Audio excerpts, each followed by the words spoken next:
It was the night before Christmas that I decided to voice over this video.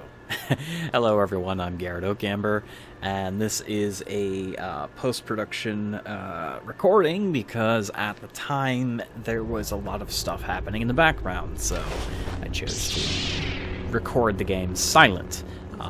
Hopefully that won't diminish the entertainment value of this episode of Skyrim SE Moonlight Tales. I was going to take out these bandits, and the hour was nigh, so I was going to turn into my lycanthrope form. However, with a slight change, because people requested to see some stuff, I made my character a werebear. This isn't permanent. I like the werewolves better, but a lot of you had asked about werebears, or had wondered about the werebears. So there's plenty of skins, and this is like the polar bear werebear skin. The way Moonlight Tales Special Edition handles werebears is they are basically the werewolf. In the original edition, it makes them something completely different, and that caused a lot of scripting conflicts and errors, especially with other mods. Now, this mod doesn't play well with many other mods, obviously, because it handles a very specific spell set. The werewolf change scripts and things like that. So, in this, the creator decided to keep them basically just under werewolf. So werebears and werewolves are exactly the same thing as far as the mod is concerned. You can just change the appearance, which in itself, though, is revolutionary for the mod, because, again, like I've said in previous episodes, because they're all technically under the werewolf race in the race menu, you could just apply different lycanthrope outfits. I guess saying lycanthrope is inaccurate. Theranthrope. You could add different therans in, so you'd have were-ravens, were-bats, were-boars, all sorts of other things, were-croc, were-shark, and you could do this very easily with this mod. And I'm hoping that's something that they add into Moonlight Tales, because it is, honestly, even this version is the definitive werewolf mod for Skyrim. It's amazing. And the one before it, Werewolf Werebear Overhaul, was and still is my favorite mod of all time. So I would like to see more things like that, more choice in the matter, being able to be whatever you want. And again, I'm telling people, you got to make a werebat model, because it's something that we need. We desperately need it. Being a fan of Dungeons and Dragons, having those encounters with werebats is kind of cool. It's unique. Having the ability to kind of like fly and things like that. That's kind of like it would be neat too, but whatever. Anyhow, I'm not going to stay as a werebear. I just wanted to show this off. If you guys want to see some of the other skins, let me know in the comments below. There is also a panda bear skin as well, because at this point, why the hell not? Anyways, here we are back again as a werewolf, and I said before I wanted to take advantage of the nearby bodies, so that's exactly what I'm going to do. Again, the progression for the werewolf is so much more fun, because there's so many new perks, and a lot of them benefit our character by themselves. Something that a lot of these mods, other werewolf mods, don't do. They don't make your character actually feel like a werewolf. They just buff the power. And that's one of the things I really hated that Bethesda did. They really ignored the player when it came to being a werewolf. It's like, this is just a power. Even when you question Ayla, it's like, am I a werewolf now? She says you have the blood. She's not confirming that you're a werewolf. She's saying you're borrowing a gift. In other words, it's like a cop-out. It's the way of Bethesda saying we didn't want to program lycanthropes back into the game. They had plans to. I'm sure they touched upon it many times. They were saying, yeah, let's make this like Daggerfall. Let's make this like Blood Moon. But they didn't, and that's the sad thing. I'm not like completely dissatisfied with vanilla Skyrim's werewolves, but this mod needed to be made. It just had to be. Customization over your beast, new powers, new abilities, and the ability to improve the human is amazing. Now, all it needs, this version needs, is the infection system again, and wham bam, thank you ma'am, we have #1 mod, period. Skyrim Special Edition is really no different than normal Skyrim. I mean, there's a few things that are a little bit smoother, and it looks nicer, and that's about it. But ultimately, Special Edition is going to be the default Skyrim for a lot of people now. I'm saying that like it's new news. It's not new news. It's actually old news. A lot of people have switched over. I still play normal Skyrim. I was going to continue my previous Moonlight Tales series, Season of the Lycanger, but I stopped doing that because, again, I have some very buggy mods, conflicting mods installed, and that's where I was checking out my ass. Yeah, so it was a bit of a pain to do at times. I found myself constantly fighting the load order and things like that, and I have a lot of mods installed in normal Skyrim, and I don't want to have as many for Special Edition. Obviously I can't, because a lot of the really fun ones don't exist. But it was really nice that a lot of the modders are starting to find workarounds for their spectacular mods and making them again. It shows a lot of persistence and dedication in the modding community, something I can't say for everyone. For instance, the script extender team seems to have just wanted money. They wanted to get paid, and they stopped working on the script extender the second they were told that the Valve, Steam, bullshit Bethesda deal was off. They didn't want to throw their hat into it anymore. They didn't feel it was worth their time. It's like, I'm sorry, but it was worth your time because people love your product. Whatever, you're not a company, you're a bunch of modders. Somebody will replace you. And that's why I'm so happy to see people like Brevi return. I'm so happy to see, even though Lord Han is gone, I said that before, but that work that he put in is still around. And people are reviving those mods. I'd thought about it myself, but again, I wasn't going to upload anything that I made, any configurations to his mod myself, because it's disrespectful. I am glad, though, that some people have gone ahead and done it, and even, it's kind of weird, gone ahead and done the thing I don't want to do, but that's because it's their problem at that point. If they get in trouble or someone calls them a douche nozzle, it's because they uploaded his work without his permission. I'm not going to do that. Will I download things? Yes, I'll download mods that I enjoy, that are really good, and that really need to be shared. But at the same time, you shouldn't go behind someone's back and upload their mod without their permission. But yeah, no one's heard from Lord Han, so I could be wrong. Maybe there's a Twitter or somewhere. I honestly don't follow modders too closely. I follow them just enough to know what's going on with their direct works. So we're going around, we're just killing things here and trying to get through the mod and see what else we can do. And mind you, I have recently updated the mod, so a lot of fixes have been made. I'll no longer fly in the air like Superwolf whenever I use a howl, so that's definitely good. I know some people were saying, well, you're getting these errors because you haven't updated. No, you have to understand, those first 3 or 4 episodes, I recorded those night 1 of the release, so I am aware there's problems. I encountered many of them during the recording. So far, though, the mod is incredibly stable. I haven't really had too many issues, so I'm having a good time. I always end up knocking my wolves around. It's fine, though, because they won't actually attack me if I graze them once or twice. The whole Wolfkin Alliance thing is an amazing perk, and being able to summon wolves and werewolves. Wolves are a lot less powerful. Yeah, these 2 wolves here can't hold a candle to a single werewolf, but it's useful because they're faster and they're smaller targets. Targeting still matters in this game, even though you can't shoot someone in the head and do more damage. If you're a small target, you're harder to hit. Here I'm going to go kill a level 50 monster. I know it's level 50 because I'm a serious creation kit whore, and I like to look at all the files and make my own mods and things like that. If you don't know, I've had a pretty elaborate history with making mods that never see the light of day, but I enjoy doing it anyways, and I have released a few mods. But this creature here, the lich that's hiding inside this coffin, this dragon priest, they're all level 50. They're high-level creatures, and the werewolf kicks their ass. They always have. It's the only way to kill them early in the game, is to be a werewolf.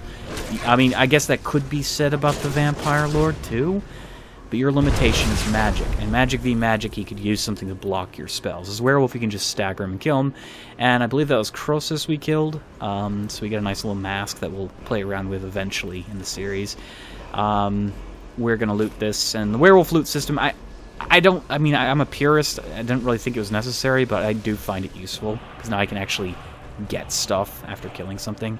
We get 3 voices here in one wall. And it's not the most powerful voice power, but it's a really cute one because you get to call people names. So for a rogue, it's a very useful distraction. I found myself using that power a lot, the throw voice power, when I was playing the game when it first came out. I was like, this is so cool. It's like, hey, idiot, hey, moron, and enemies are looking for you. The Falmer are most susceptible to this power, because, again, they're blind, so later on when you get to Blackreach, gotta hate that region. When you go there and you have to do the whole maze-like tunnels for years, it's a useful power to have to redirect some of the aggression you would otherwise encounter. I encountered some bandits here. These are starting to become my favorite bandits in the world because they're always out here experiencing the winter and they just have no idea what they're up against. I mean, I'm pretty sure at this point they realize it. It'd be kind of cool if there's more immersion, like if people really freaked out about seeing a werewolf. The voice files are there. There are a few that reference werewolves directly, but you never really hear anyone say it. Like, I'm serious. Play Skyrim. Attack people as a werewolf. Go after town by town by town. You will never hear somebody say, "A werewolf, run!" You'll never hear it. It never happens. And that's really disappointing because I have heard the files that they didn't add into the game. There's actually a lot of files they didn't add into the game. Did you know each and every character race file has some similar dialogue? The biggest shame is that Bethesda doesn't often finish what they've started. There's always something in the works, and they always end up just quitting out and not completing the work they started in the first place, which is unfortunate to say the least. There are so many examples of this in all the games they've made where they have begun something and then halfway through it's looking good and they're like, you know what, we're going to stop. It happens time and time again. And that's the thing, Bethesda wants to do more, they always do, and you can always see the groundwork for something else. A new story, a new quest, a new location. And they never finish their work. They rely on the community to do it. They release 2 expansions and then they're always done. Literally, I'm not kidding. Look at Morrowind. Morrowind is a fucking prime example. I love their games, but dear God, did they piss me off. It's like, Morrowind, oh man, a Blood Moon, this is so cool, this is fucking amazing. And then after Blood Moon, it's like, yeah, we're planning on something else. And then they just shut up and there was nothing else. And yeah, we got a few, like, mods from the team, but they were shit. Elemental arrows was something people were already doing, and it showed little or no attention to the community. I mean, there wasn't too much of a community back then. Let's face it, gaming culture itself has evolved since the time of Morrowind. But I was kind of upset that they didn't add more to the game. We were being told that they were going to add another landmass into Morrowind. In fact, they might actually add Morrowind itself in, which it should have been in Tribunal, but it wasn't.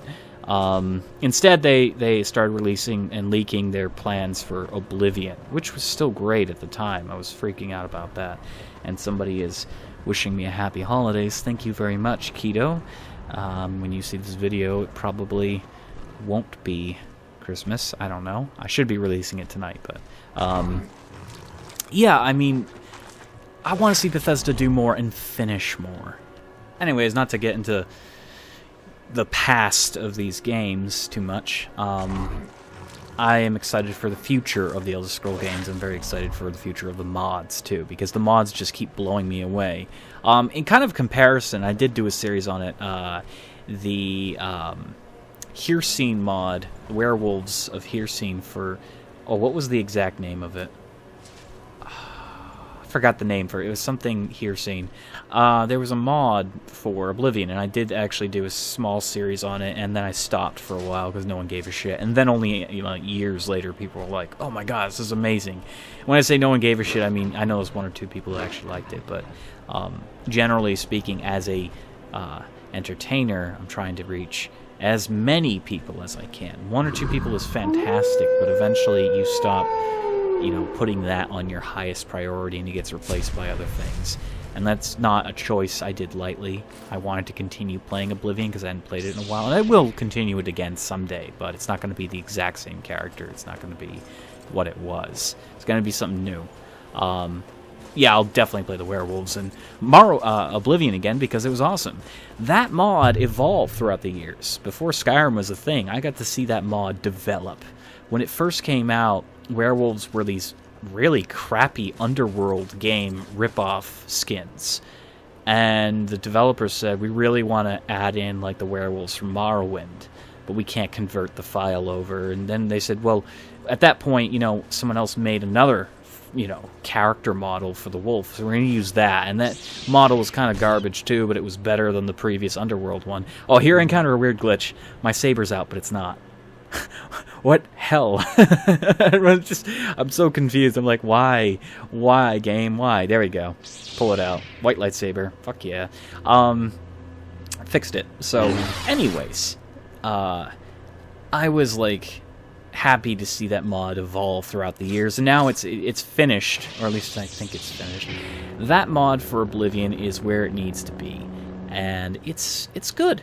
It's a good mod. So now you've got Moonlight Tales, which is that successor for Skyrim, and this is the newest version of Skyrim, and this is the newest version of Moonlight Tales. So it's really cool to see how the mod has evolved and changed. Even Magicka Sabers here. I'm using Magicka Sabers. This has evolved. The first rendition of Magicka Sabers had the basic colors of lightsabers, did not have specialty colors. In fact, didn't even have special sabers. I was one of the first, if not the first person, I'm not kidding, I looked everywhere, to actually make double-bladed lightsabers and dagger sabers. I never made a spear saber. I actually went ahead and made a trident, which isn't in this, by the way, so I still claim of fame. I have those videos. Well, video, I should say. There's one video that I showcase it, and it's just me showcasing something silly I did with the mod. And now, the official mod has dagger sabers, it has reverse sabers, something I didn't think of doing. It has tonfa sabers, it has all sorts of things. And that's really cool. That's really cool to see this mod. I mean, it's not the same person who made it, obviously. It's not Lord Han.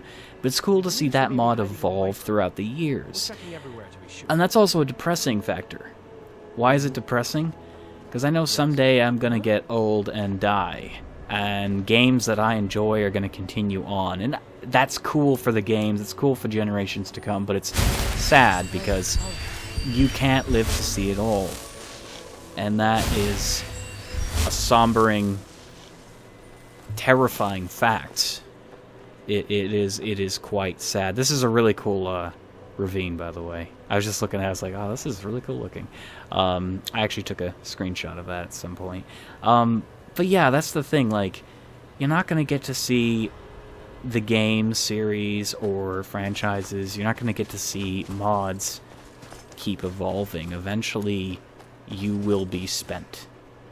And as somebody who's an entertainer, as somebody who's has a small audience and wants to share my experiences, I am so lucky to be able to share my experiences. First of all, there's a lot of people in the world that the world never notices. And yeah, I've got a very small amount of you watching this right now, whether you enjoy it or not. But I am so blessed to be able to sit here talking right now into my microphone and share my likes, my dislikes, share those moments, sometimes the funniest shit that me and my friends do. And that's also the sad thing, because I can't capture everything. I'm limited by memory space. I'm limited by, the hardware I have. And I have a beast of a computer, but it's going to hit its ceiling at some point. At some point.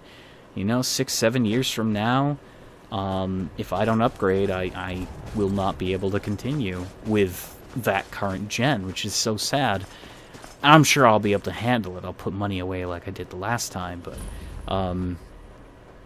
life is fleeting. Life is fleeting. It's a thing that only exists in substance for such short periods of time. We take it for granted. I think we're designed to do that.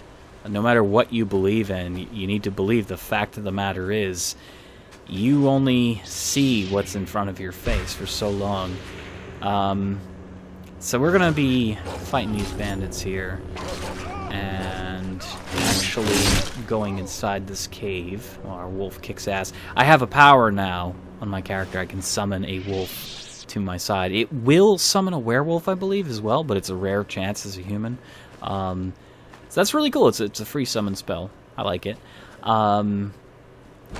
I don't mean to get all like just so serious here talking about stuff, but I tend to do that sometimes. I'll talk about one thing and it leads down to a bigger discussion. But again, I think that's why YouTube is a very important tool, because it allows people to communicate and understand and know and learn and grow and all sorts of things.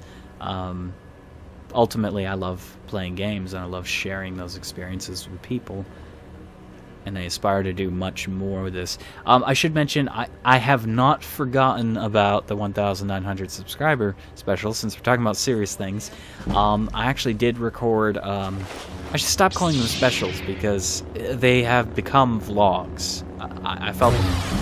I feel it's more earnest to make those a face-to-face kind of thing, if I can help it. And considering, I mean, again, the reason it's late, I'm going to say here, I'm going to keep saying it in the video when you see it, I have been very depressed. My depression has come in very nasty waves. It's been swinging back and forth for the past 4 to 5 months. So I need to tell you all that, again, I'm sorry that the reason it's late is, in fact, because I start hating myself. I start going into my little shell, and it's not something I enjoy. I don't enjoy pulling myself to pieces. And I need to trust that there are people who actually care what I have to say, or actually care about the channel. Because then I start thinking about the channel, and I'm like, no one actually cares. You know, what is this? What am I doing? And then I gotta remember the whole reason I'm alive today is because I chose to do this. And I'm not even kidding. That's not even a joke. I did choose to start recording and being the person I am now, as opposed to just saying fuck it all, because I was at that point in my life. So YouTube is very important to me. Probably the most important thing in my life. I had a few relationships that were the most important thing in my life, and those were gone, so it's like there was nothing. There was nothing. Anyways, we're not gonna get into the serious stuff right now. That's what the vlog is for. We're looting this dungeon because we just so happen to be here. I'm not really aiming for anything at this moment in this video. I'm going around, I'm killing things, I'm leveling up, I'm getting experience both on my character and my werewolf form. I hit my microphone, that's not good. Let's never do that again, shall we? So in the next episode of this, I will be returning to, I should hope so, recording live as I play it. Because my reactions are a lot more definitive than they are now. And we encountered some bandits that seem to have a lot of health, or we just really suck with this weapon. I think it's because we suck with this weapon. It's probably not considered a blade, which is kind of silly because it is a double-blade lightsaber, but whatever. We're gonna push that guy around and give him no quarter. I like the Magicka Saber mod, I really do. It's a cool mod. I did download a few other mods. I'm not going to say what they are just yet. I haven't decided if they're important enough to hold off for a surprise, or if I should just start an episode with them active. They are not activated in this playthrough, so you're not going to see any hints to what they are just yet. Nothing too spectacular, though. I mean, honestly, Moonlight Tales is the most spectacular thing right now I'm showing off. And I'm very happy to show it off. I love the mod. If the mod maker ever sees these series, you need to know that you're doing a great job. And there's so much more you can do for it to create. I mean, it is basically definitively the ultimate mod for its type, but you can make it more. You really can. Like, the sky is not the limit. There's so much more you can do. Sarah's just exploring this jail cell area, and I was trying to remember why there's these jail cells here that you can't get inside, and there's nothing in them. There's not that my knowledge, I have no idea why they're here, but I was just like looking around, like, hey, there's shit here. And I felt this was a good time to check the bedroom, and there's a chest here, and it's probably the only thing that's worth looting. We can carry a lot of weight, surprisingly, but I keep forgetting, and I'm not touching that mace etiquette book on purpose. I gotta remember to stop touching skill books, because I forgot, and I've been doing these series for a while now. I forgot that in Solstheim, you actually will find a portal to Apocrypha that gives you a power that gives you 2 skill points, as opposed to 1, whenever you touch books. So it's probably worth my time to get that book first at some point. I'll be trying to go back to Solstheim at some time in the future. But anyways, I'm going to end this episode here, because this is where I just sit and hang out by the fire. Thank you all so much for watching. If you enjoyed this, let me know in the comments below. Subscribe if you haven't already, and I will see you later. Look, it's dead person. Hello, dead person. Yeah.